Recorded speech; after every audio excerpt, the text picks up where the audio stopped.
So today I'm really excited to have Thomas Knapp, who is now the principal consultant at a company called Digital Farming. Just recently was CIO and Chief Administrative Officer at Waterstone Mortgage Corporation. Welcome, Tom. Thanks, Alex. It's great to be here, and I've kind of the next step in our relationship. We've known each other for quite some time. We have.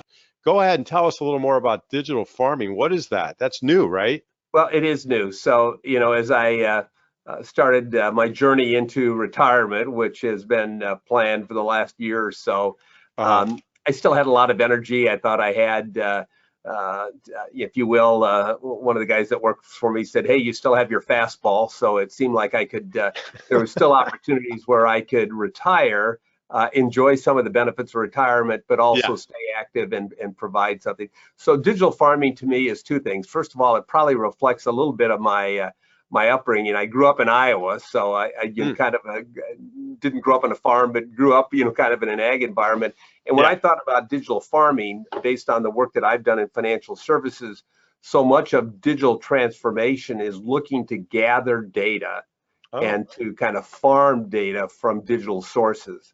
So when I thought about, how do whether this sticks or not, I didn't pay anybody to develop my brand, but I thought it reflected what I'm interested in, and that is, how do you, in this new digital age, how do you make sure that you're providing efficiencies by gathering data, if you will, farming data from various digital sources, bringing that into your processes and getting the efficiencies as well as kind of the data analytics and data decisioning that you can get out of farming data, collecting data from various digital sources. So that was kind of my mindset when I said, what do I want to do, in this role, is to help organizations in their digital journey for sure.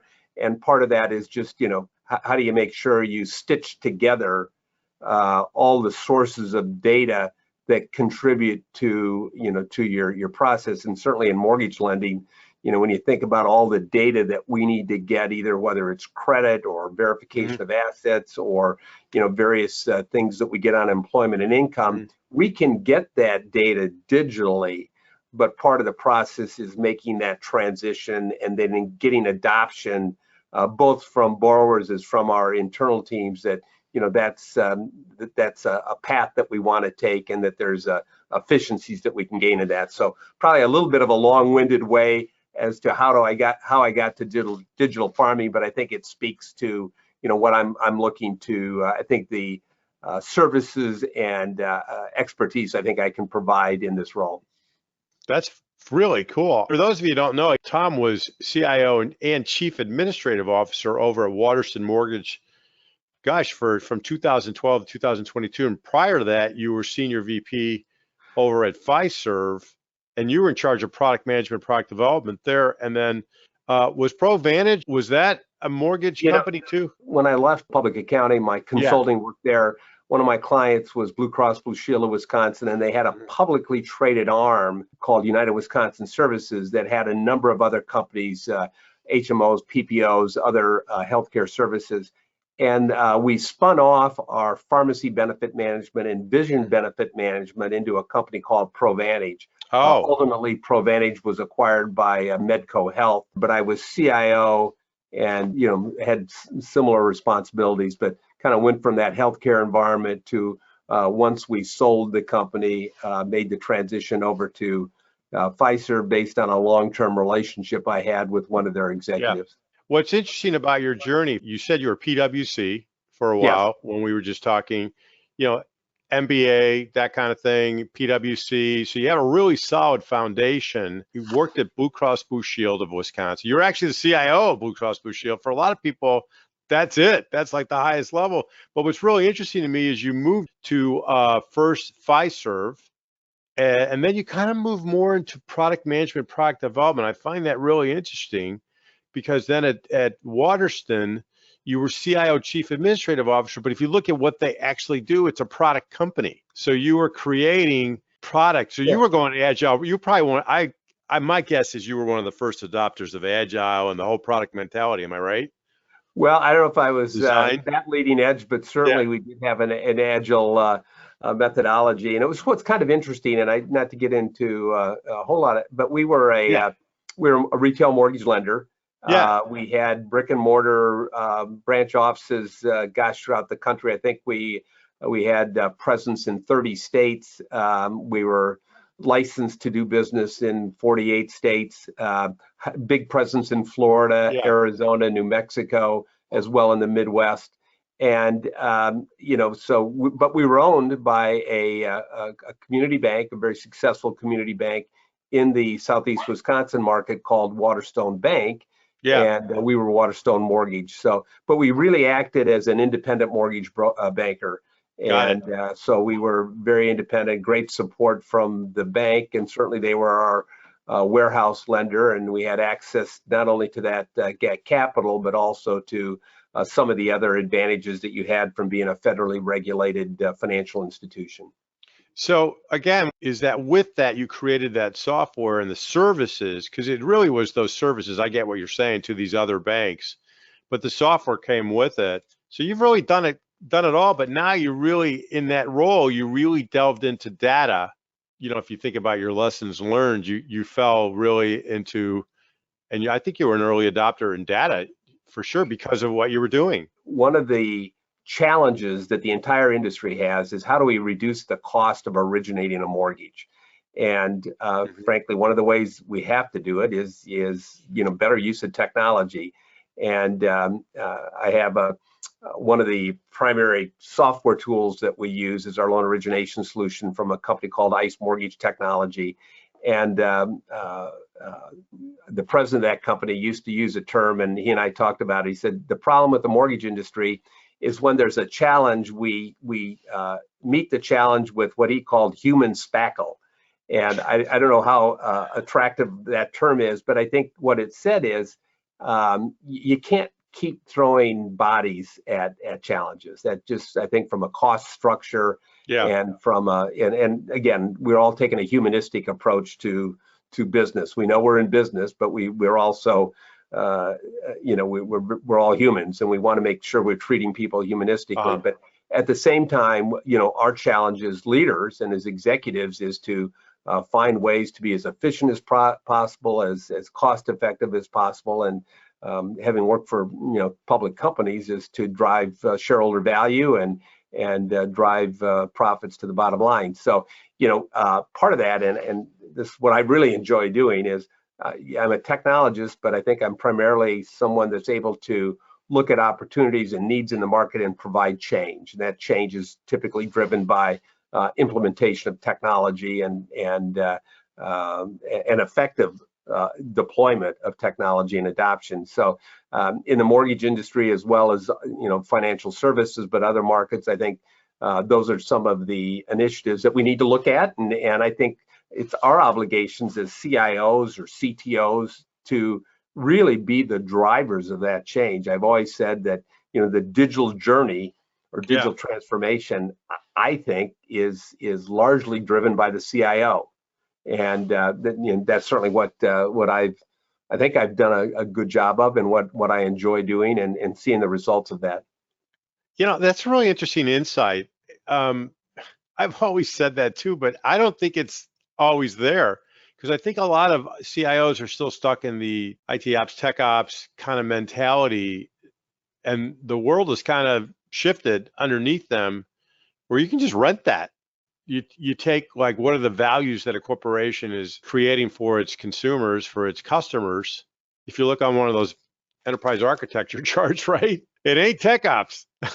Well, it's not, and to be honest, that's not my area of expertise. No, I know. That's what I'm I saying. hear, I hired, I had responsibility for IT and IT security and infrastructure, Uh, but I hired great people that had the expertise in that area. You asked about lessons learned, yes.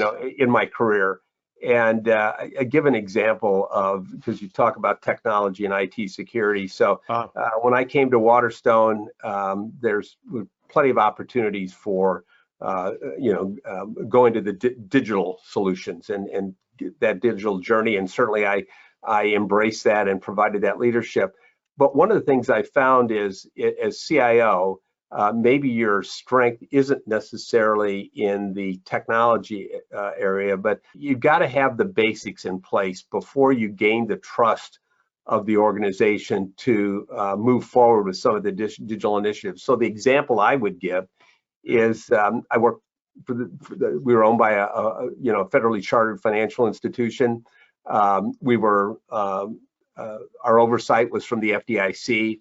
And while I was gung-ho on new technology and digital transformation, the foundation you have to build, and in my case, I had to make sure from an infrastructure standpoint, it was secure, it was reliable, and also that as we were audited and evaluated, both as a public company, as in a federally reviewed company, that we passed those audits. And when I would go to our board at the bank or the leadership at the bank, I would be promoting all these other great things we're doing, but ultimately got their trust by showing that we did have a solid infrastructure. We had the controls in place. We had layered our security to the point where we were getting, I'd say, good marks from our external auditors. So, I've always felt that you gain the trust of the organization with those foundational pieces. So there's got to be no question from a security standpoint, from an infrastructure standpoint, and from a, frankly, budget management or cost management, that you're doing those things and you're doing them well. Yeah. And once you've done those and you've done them well, you've earned the trust, then you can be out in front on some of these other leadership initiatives. That's a great insight. So that's one of your big lessons learned is take care of the foundation first and gain the trust of the board, so you can then be out in front. That's what you're saying. Yeah, absolutely. I think if you're, if you're saying, hey, I'm doing all these great things with new technology, but you're not minding the store, so to speak. Yeah. It's going to be, hey, we that's great to hear about that, but what about, what about these foundational pieces? So I think that's one of the lessons learned, and part of that is obviously hiring great people. Well, let's go. Let's keep going with lessons learned. Is that number 2, hiring great people, or what would be number 2 for you? Well, for sure. I mean, I think, and this kind of gets into even our mentoring and why I've enjoyed that. It is hiring great people and, bringing in resources that may not necessarily know the mortgage industry or financial services, especially in security or, tech ops and some of those areas. But, identifying great resources, bringing them up and mentoring them, getting to know the industry, getting them to know what drives the business, and making sure that what they're doing in technology is supporting those initiatives. So, and then I think establishing obviously goals and objectives and bringing them along. So, part of that is culture. And I've always thought, and goes back to some of the lessons learned, I still think of 3 things that are important, I think, in leadership and developing the right culture. And it's really kind of the 3 C's: communication, collaboration, and culture. And, if you're a contributor or a leader to those 3 things, and realize that both in terms of your personal responsibilities, but what you're trying to build in the organization and the vision that you're trying to create, I think it's building around those 3 platforms and making sure that that you're fulfilling that within the organization. So again, kind of communication, collaboration, and culture, I think, are more the call them softer skills, but they're, I think in a leadership role, it's that balance between IQ and EQ is making sure that you've delivered on those 3 areas. So I spent a lot of time on that. I think one of the things, and I'll just go back to the benefit, I think, of working in my time at Price Waterhouse is that you're out in front of the client, you're presenting, you're communicating, you're accountable, and so I think some of the skills that I certainly not some, but the skills that I developed there are you can always. I had one boss that told me, "Hey, you have too much consulting characteristics in you," and I took that as, frankly, I took that as a positive, and that is that, you know, I think you develop some of those communication skills and analytical skills. I certainly did in my career there, that I've been up, you know, I still think back at many of those experiences and apply them every day. Yeah, another great insight. So I like your 3 C's: communication, collaborate, and culture.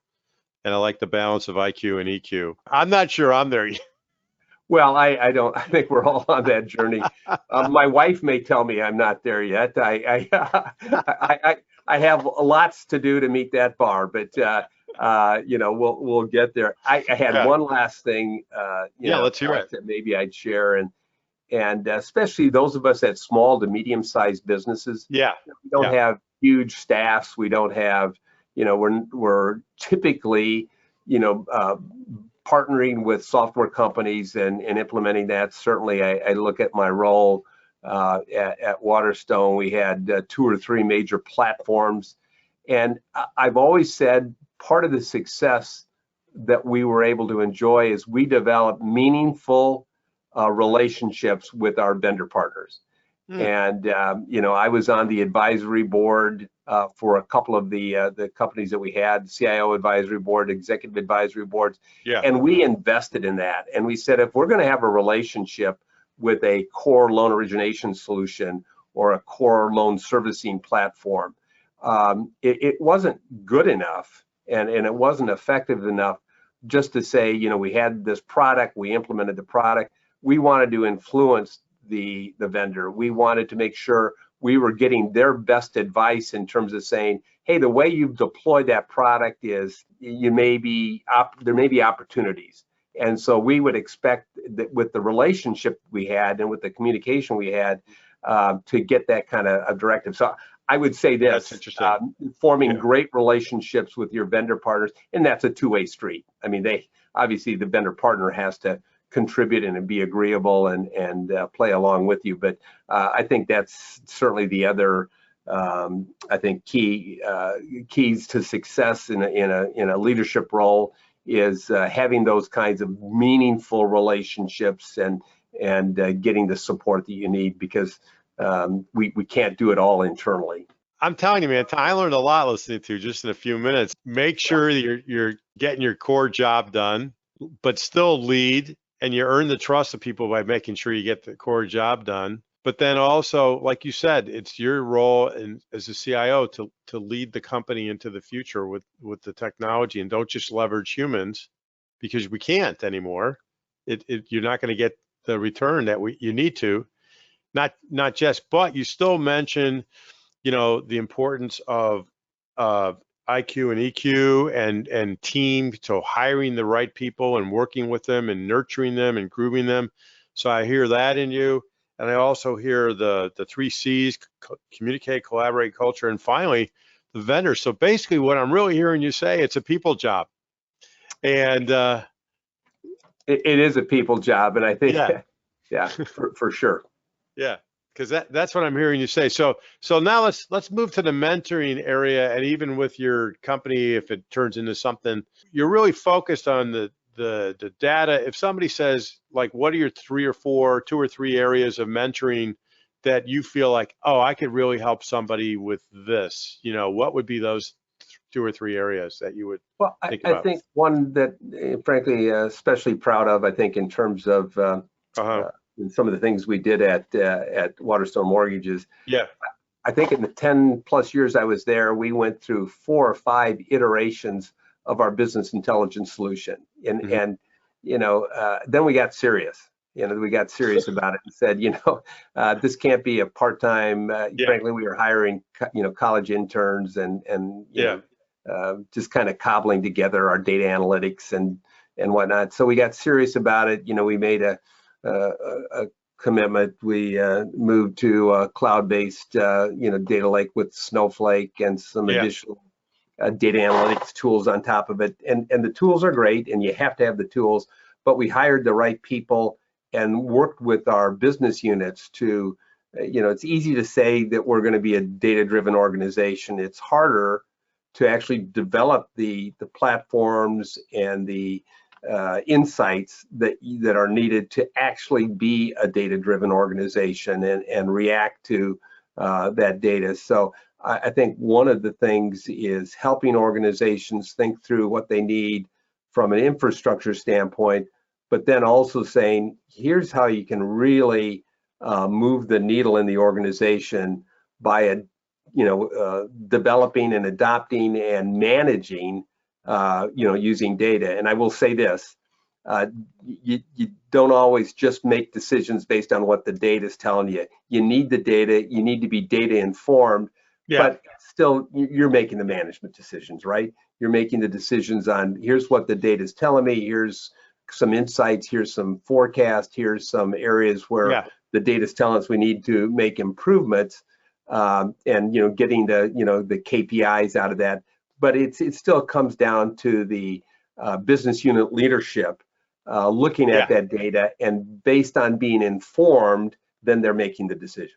I like that a lot. I mean, I've heard it said another way: the history and the data is not going to show you necessarily what you're building or creating. Yeah. But if you, because that's in your mind, and hopefully on blueprints, right, of some type. I agree with you, Alex. I mean, that's you still. One of the things that I think I can provide is that, while we are all, involved with technology, it comes down to humans. It comes down to humans and the people that work for you, the people that you're supporting and responding to. And I think that's the other thing, just briefly, is, I think one of the challenges we all have in a leadership role is it's not just the people that work for us, but especially in our role, we're supporting every department, every function within the organization. And frankly, you're not going to get along with everybody. It's not, your personality doesn't necessarily align with everybody, but it's figuring that out. And that's part of change, is figuring out, how do I motivate, one of my internal clients to make a change that I think is important. And part of that is figuring out, how do I communicate with them? How do they make decisions? And being aligned. A lot of that is kind of like, well, if I'm a Myers-Briggs, this, and they're a Myers-Briggs that, how do we communicate? And it's tough. It can be very tough. But I think over time you realize that that's part of the success, is just figuring out not only your boss and who you're working for, but all those peers and the individuals you work for. So I think I know I think we all realize that, but I think that's the challenge of working in an organization. An organization, yeah. This is what I'm hearing: helping organizations really, if they have data, BI data, concerns, and they really want to get more advanced in using their data based upon real experience, that you can nurture people with that and help them with that. I'm hearing the human side that we just mentioned. I'm also hearing a little bit of change management in there, because you talk about change, and driving change is really about people. What is there a fourth area that you want to mention, or is that your big three? Did I hear anything else? I think the other area, and you and I have talked about this a little bit, and not to go off on a tangent here, but it is, what are the digital solutions that are coming to the market, and how do you do that? Again, we've all been on a long-term digital transformation, which includes the cloud transformation, but how do you effectively use those tools and whatnot? I happen to believe that, and how can we get by with an interview and not talk about Chat GPT, right? But I honestly believe that conversational AI is a game changer, and it's transformational. And I don't use that word lightly, but it's certainly disruptive, right? Yeah, it's very disruptive. And I'm affiliated with an organization that provides conversational AI consulting, and I've learned a lot just in the last a couple months that I've been around that. But I think that's part of what I'd like to do. And it's not necessarily just conversational AI, but when you look at, we're all looking to apply digital to workflows and automation and efficiencies. I always say that when you find a solution that, at least in our industry, that does three things, you've kind of got the triple crown winner. and that is a technology that improves the customer experience. In our case, it's the borrower experience. It improves internal workflows, which are positive for your teams, and then it drives down cost. And oftentimes we chase technology and the shiny objects that don't do that. But if you can find those opportunities that meet those three objectives, which I think is what digital transformation should all be about, you want to kind of hit the mark on all three of those, then I think we're successful. So I think that's one of the things that I'd like to help organizations think through. If you've got technologies and solutions in place, make sure you've optimized them, you've adopted them, and don't go off chasing everything, because you can't possibly do that. But again, I think you find good advice, good strategy, good support, and then finding the right partners. I think you're going to be successful. Yeah, that's good advice. I agree with you on conversational AI as being a disruptor.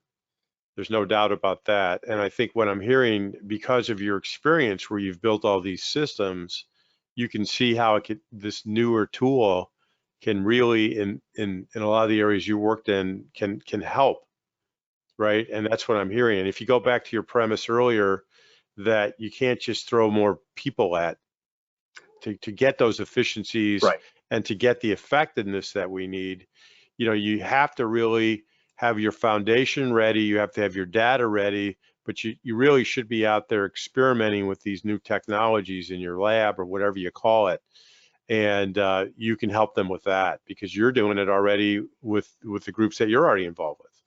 So, and I think we'll see that. And it's, I think with conversational AI, the things that we need to be concerned with is especially applying it in an enterprise. It's one thing to play around with ChatGPT and have your kids do their homework or write their papers using ChatGPT, which is a whole other set of issues. It's only a dream for that. Yeah. You kind of worry and make sure that, the disruption to society, or the disruption to politics, or disruption to how we share and get accurate information, the application in an enterprise is much, much different and has to meet a different standard. And so I think we're far from that right now, but that's evolving.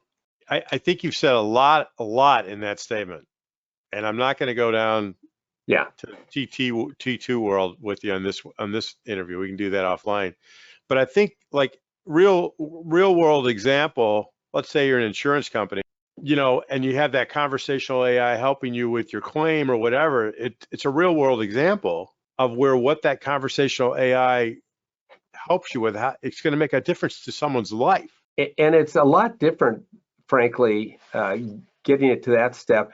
I've certainly implemented chatbots. We're a ServiceNow client, and ServiceNow has chatbots in it that, can go out to our procedures or our standard operating procedures, whatnot, and or various data. And, you have a query about how do I do this, right? Yeah, we can serve that up. We can respond to that. Yeah. But it is different if you're an insurance company or if you're a financial services company. Right. That's what, and it's actually supporting a financial transaction or a financial decision you're going to make. Yeah, like maybe a mortgage. Exactly. Yeah. And that has to meet a whole different standard than the chatbots and the kinds of interaction we've had in the past. It's a disruptional shift that's happening right now, and you can definitely help them with it.